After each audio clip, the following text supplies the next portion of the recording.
Growing up, truth and reconciliation was not really something that we were taught in school. There wasn't a lot of Indigenous history as part of the sort of Canadian history courses that I took in elementary, junior high, and high school, even into university. So I think that this journey for me has really been enlightening in terms of helping me understand what actually did happen with Indigenous peoples in Canada, how much a part of our history it is. And I think there's so much value in understanding and learning and really coming to grips with the fact that there's a lot of really negative history that we have to deal with in our country. And I think that this is an important step in terms of, hopefully someday getting past that and really working together as, Indigenous and non-Indigenous people in Canada.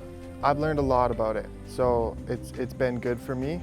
We obviously I grew up in Calgary, and so we spent a lot of time talking about Indigenous people in school. Most grades, I remember in social studies class learning about it. But with this truth and reconciliation, I feel like I've had more real conversations with firsthand experiences, which there's no better learning than that. And it's not just reading the textbook and listening to a teacher, but actually having conversations where I think there's real value in that. And so it's a part of our history.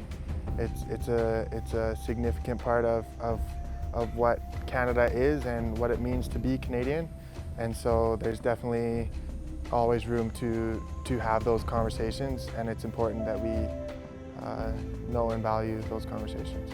So we've had great opportunities to be able to go to Sissica and to the Blackfoot Crossing Heritage Park with our teams, with our cross-country teams, and learn about the culture, hear the stories. The museum was amazing out there. So we've really had a lot of opportunity through the Dinos program to build relationships with the Indigenous communities and learn more about the stories, hear the stories. So it was really impactful for those who attended, and we want to continue to do relationship building events like this. I think it's just important that everyone kind of takes time on September 30th to actually think and reflect about what it means to them in particular.